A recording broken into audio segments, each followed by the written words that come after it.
सुबह का समय। खेतों पर हल्की धूप फैल रही है। पक्षियों की चहचहाहट, बैलों की घंटियां। मिट्टी के छोटे से घर के बाहर किसान हरिराम हल की मरम्मत कर रहे हैं। उनकी पत्नी गंगा चूल्हे पर गरम गरम रोटियां सेंक रही हैं। घर के आंगन में दो बेटे खेल रहे हैं। भैया जल्दी आओ, देखो मैंने कितना बड़ा अमरूद तोड़ा है। अगर देर करोगे तो पूरा मैं ही खा जाऊंगा। तू हर बार यही बोलता है, आधा खुद खाता है और आधा मुझे दिखाकर चिढ़ाता है। अरे नहीं भैया, इस बार सच में आधा आपका है। माँ कहती है कि अपने लोगों के साथ बांटकर खाने में ही असली स्वाद होता है। मोहन मुस्कुराकर छोटे भाई के सिर पर हाथ फेर देता है।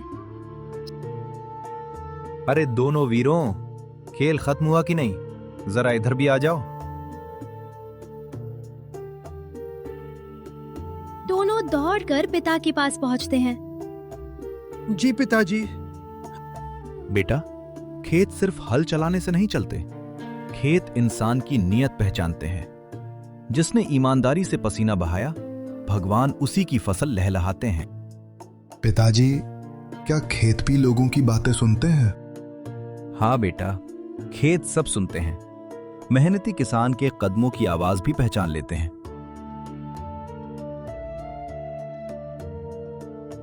गंगा सबको खाना परोसती हैं। चारों एक साथ जमीन पर बैठकर भोजन करते हैं।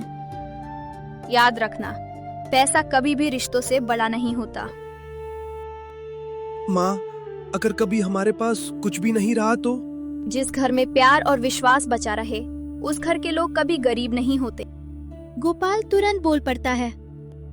तो फिर हम दुनिया के सबसे अमीर हैं, क्योंकि हमारे पास आप दोनों हो। इतना सुनते ही हरिराम और गंगा की आंखें भर आती हैं। घर के बाहर खड़ा एक आदमी ये सब चुपचाप देख रहा था। वो था हरिराम का बड़ा भाई जगदीश। चेहरे पर बनावटी मुस्कान, लेकिन आंखों में लालच साफ दिखाई दे रहा था। वो धीरे धीरे घर के अंदर आता है। अरे छोटे, आज तो बड़ा खुश नजर आ रहा है।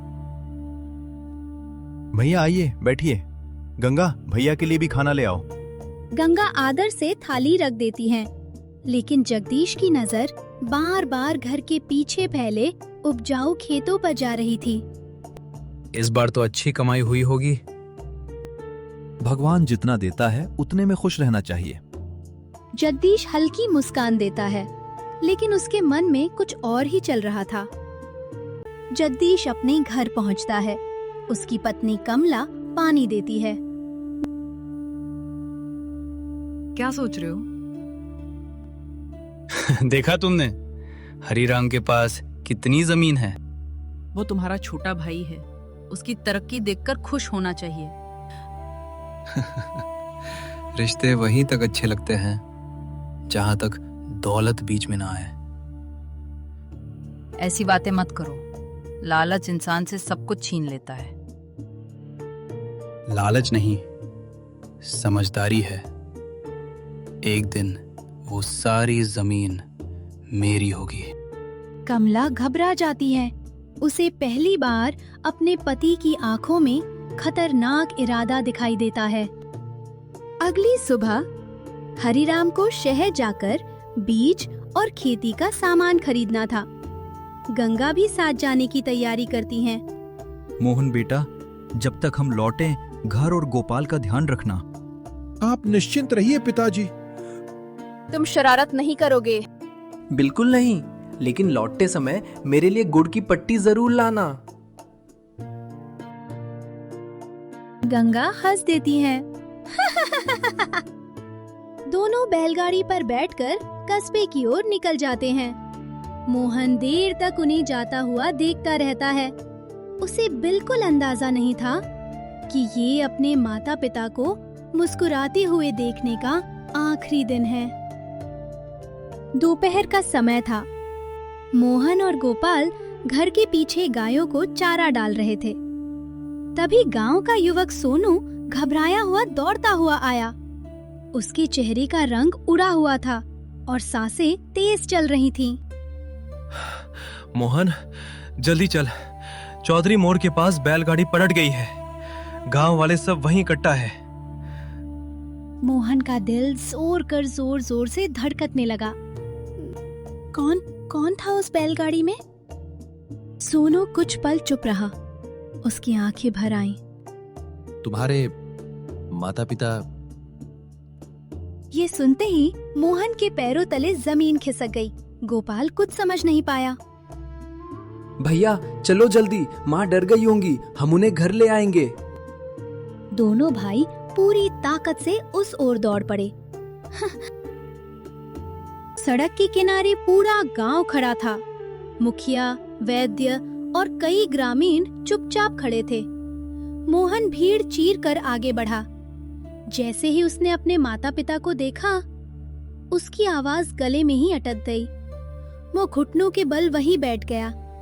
गोपाल माँ का हाथ पकड़कर मासूमियत से बोला, माँ उठो ना, आपने गुड़ की पट्टी भी तो लानी थी। चारों ओर सन्नाटा छा गया। कई ग्रामीणों की आंखें नम हो गईं। मुखिया ने दोनों भाइयों को गले लगा लिया। बेटा, भगवान ने बहुत कठिन परीक्षा ली है, लेकिन तुम दोनों अकेले नहीं हो। पूरा गांव तुम्हारे साथ खड़ा है। मोहन ने आंसू पोंछे। उसने अपने छोटे भाई को सीने से लगा लिया। गोपाल, आज से मैं ही तुम्हारा बड़ा भाई नहीं, तुम्हारे माँ बाप भी हूँ। जब तक मेरी सांस चलेगी, तुम्हें किसी बात की कमी नहीं होने दूंगा। गोपाल रोते हुए मोहन से लिपट गया। अंतिम संस्कार के बाद गांव वाले अपने अपने घर लौट गए। उसी शाम जगदीश दोनों भाइयों के पास आया। चेहरे पर बनावटी दुख था। बेटा, अब मेरा ही घर तुम्हारा घर है। वहां रहोगे तो मुझे भी सहारा रहेगा। मोहन ने कुछ क्षण सोचा, फिर बोला, अगर पिताजी होते तो कहते कि बड़े भाई का सम्मान करना चाहिए। हम आपके साथ चलेंगे ताऊजी। दूर खड़ी कमला ने राहत की सांस ली, लेकिन जगदीश की आंखों में एक अलग ही चमक थी। उसे लग रहा था कि उसकी पहली चाल सफल हो गई।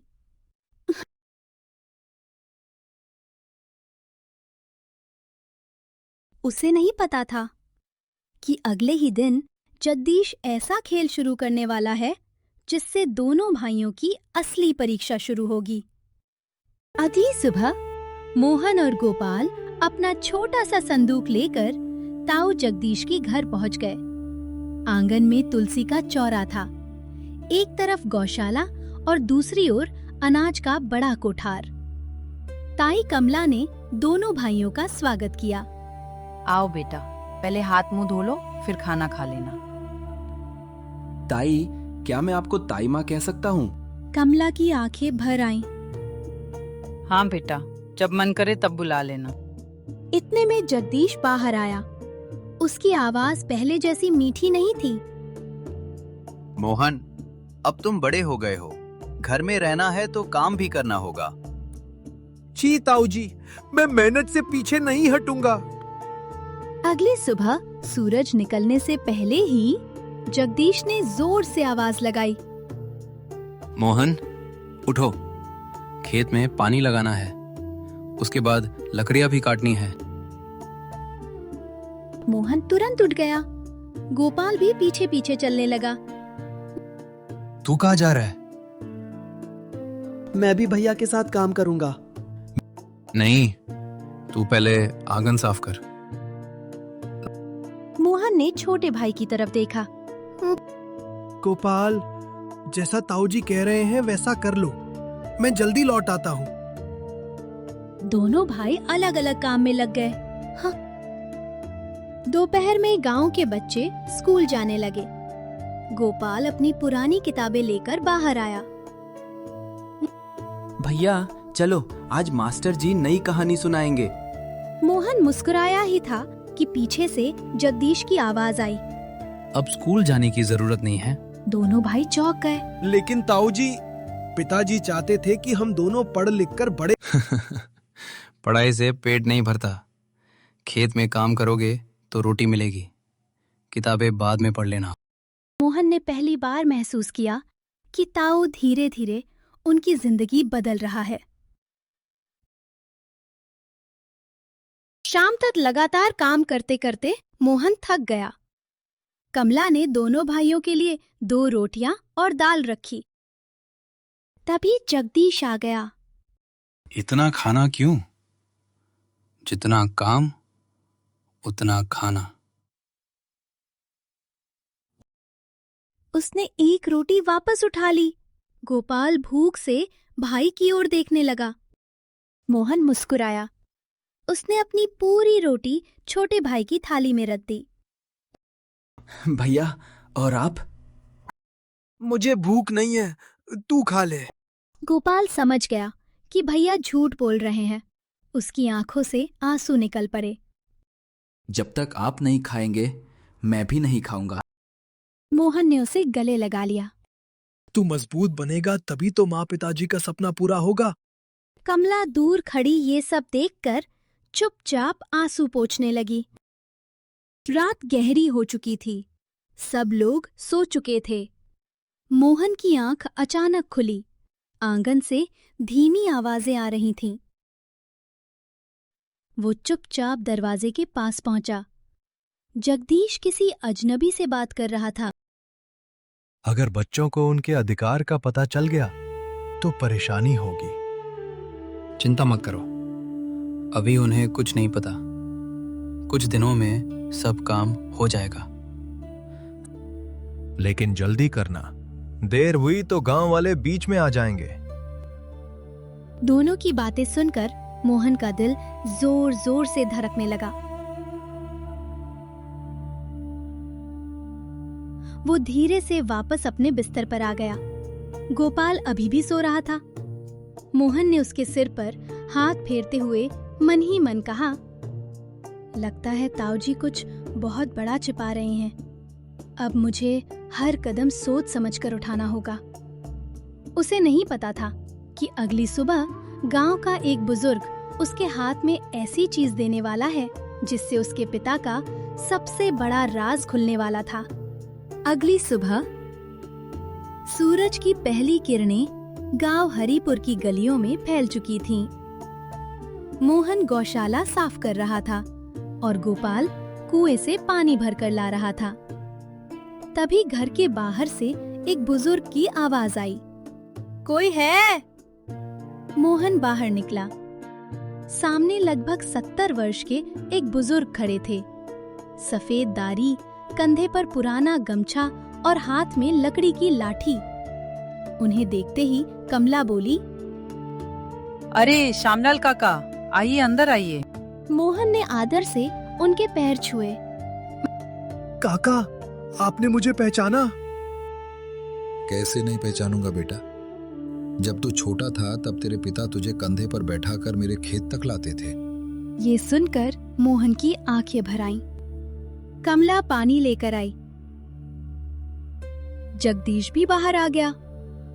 काका, आज कैसे आना हुआ? बस बच्चों का हाल पूछने आया था। कुछ देर बाद जगदीश किसी काम का बहाना बनाकर बाहर चला गया। श्यामलाल काका ने धीरे से मोहन को इशारा किया, बेटा जरा मेरे साथ बगीचे तक चलो। दोनों आम के पेड़ के नीचे जाकर बैठ गए। काका ने अपनी जेब से एक पुरानी कपड़े की थैली निकाली। उसमें एक छोटी सी पीतल की चाबी थी। मोहन हैरान रह गया। काका, ये किसकी चाबी है? श्यामलाल काका ने गहरी सांस ली। तेरे पिता ने ये चाबी मुझे बहुत साल पहले दी थी। उन्होंने कहा था, अगर कभी मैं किसी मुसीबत में पड़ जाऊं या मेरे बच्चों पर बुरा समय आए तब ये चाबी मोहन को दे देना। मोहन की आंखों से आंसू बहने लगे। लेकिन ये चाबी किस चीज की है? श्यामलाल काका ने चारों तरफ देखा कि कोई सुन तो नहीं रहा। फिर धीमी आवाज में बोले, तेरे पुराने घर में पूजा वाले कमरे की दीवार में एक छोटा सा लकड़ी का खानेदार बक्सा बना है। ये उसी की चाबी है। उसमें क्या रखा है? ये मुझे नहीं मालूम, तेरे पिता ने बस इतना कहा था कि सही समय आने पर ही उसे खोलना। मोहन ने दोनों हाथों से चाबी पकड़ ली। उसे ऐसा लगा जैसे उसके पिता ने दूर से आकर उसके सिर पर हाथ रख दिया हो। दूर से लौटते हुए जगदीश ने देखा कि मोहन और श्यामलाल काका धीरे धीरे बातें कर रहे हैं। उसके मन में शक पैदा हो गया। घर पहुंचते ही उसने कड़क आवाज में पूछा, क्या बातें हो रही थी? मोहन शांत रहा। कुछ नहीं ताऊजी, काका पिताजी की पुरानी बातें बता रहे थे। जगदीश ने श्यामलाल काका की तरफ देखा। काका, अब पुराने जख्म कुरेदने से क्या फायदा? श्यामलाल काका ने बिना डरे जवाब दिया, सच्ची यादें कभी जख्म नहीं बनती जगदीश, इंसान को सीधा रास्ता दिखाती हैं। जगदीश कुछ नहीं बोला, लेकिन उसके चेहरे पर बेचैनी साफ दिखाई दे रही थी। रात को दोनों भाई चारपाई पर बैठे थे। मोहन ने जेब से वह छोटी चाबी निकाली। गोपाल आश्चर्य से बोला, भैया ये कहाँ से मिली? मोहन ने पूरी बात बता दी। गोपाल की आंखों में उत्साह आ गया। तो कल ही चलते हैं अपने पुराने घर। मोहन कुछ देर सोचता रहा। नहीं, जल्दबाजी नहीं करेंगे। अगर ताऊजी को पता चल गया तो वह हमसे पहले वहां पहुंच सकते हैं। हमें सही समय का इंतजार करना होगा। गोपाल ने सिर हिलाया। मैं आपकी हर बात मानूंगा भैया।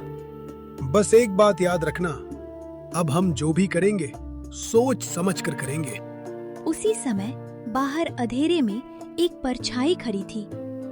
वो उनकी बातें पूरी तरह तो नहीं सुन पाई, लेकिन उसने चाबी शब्द जरूर सुन लिया था।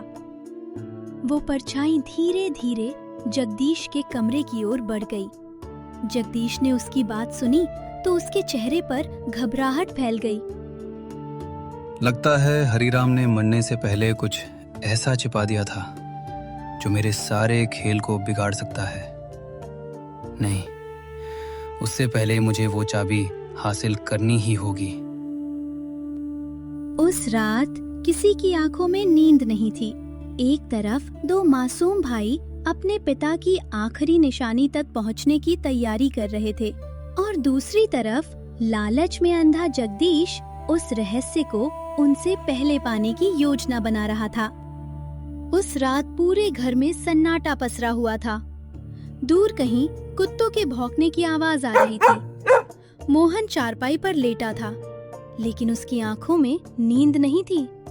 उसने धीरे से करवट बदली। सामने गोपाल गहरी नींद में सो रहा था। मोहन मन ही मन बोला, पिताजी, अगर आपने सचमुच हमारे लिए कुछ छोड़ा है तो मैं उसे किसी भी कीमत पर गलत हाथों में नहीं जाने दूंगा। उसी समय उसे आंगन से किसी के कदमों की हल्की आहट सुनाई दी। वो चुपचाप उठकर दरवाजे की ओट में खड़ा हो गया।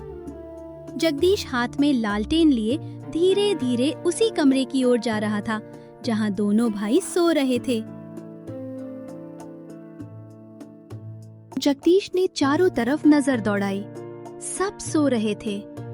उसने धीरे से संदूक खोला, कपड़े उलटने लगा, पुरानी किताबें देखने लगा, बिस्तर भी टटोल डाला। चाबी यहीं कहीं होगी। बच्चों ने जरूर यहीं छिपाई होगी। मोहन सब कुछ देख रहा था, लेकिन उसने आवाज नहीं लगाई। वो समझ चुका था कि ताऊ अब खुलकर चाल चलने लगा है। अचानक गोपाल नींद में करवट बदलते हुए बोला, भैया आप सोए नहीं क्या? जगदीश घबरा गया। फौरन मुस्कुराकर बोला, अरे बेटा, मैं तो देखने आया था कि कहीं छत से पानी तो नहीं टपक रहा। सो जाओ। वो जल्दी से बाहर निकल गया। मोहन ने गहरी सांस ली। सुबह होने से पहले मोहन ने गोपाल को जगा दिया।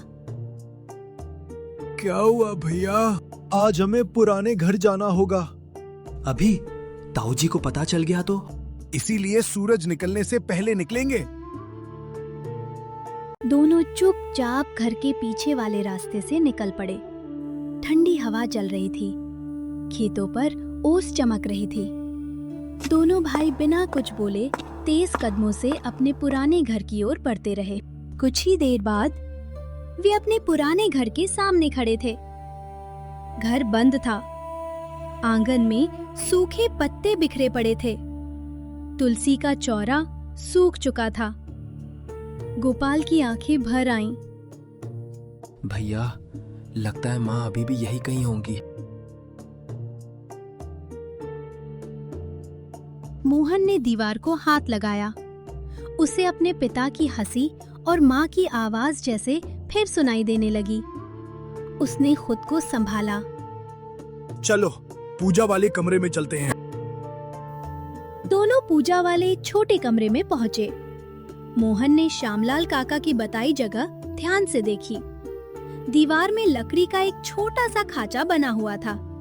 उसने कांपते हाथों से पीतल की चाबी ताले में लगाई। टक, ताला खुल गया। दोनों की सांसें तेज हो गईं। अंदर एक लोहे का छोटा डिब्बा रखा था। मोहन ने उसे बाहर निकाला।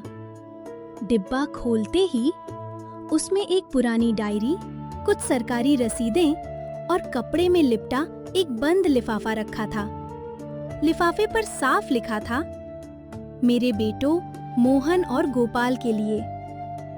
गोपाल की आंखों से आंसू बह निकले। भैया, पिताजी ने सच में हमारे लिए कुछ छोड़ रखा था। मोहन ने कांपते हाथों से वो लिफाफा उठा लिया। वो उसे खोलने ही वाला था कि तभी बाहर आंगन से किसी के पैरों की आवाज सुनाई दी। दोनों एक दूसरे की ओर देखने लगे। मोहन ने फुसफुसाकर कहा, कोई आ गया है। आवाज धीरे धीरे दरवाजे के और करीब आती जा रही थी और उसी पल कहानी एक नए और खतरनाक मोड़ पर पहुंच गई।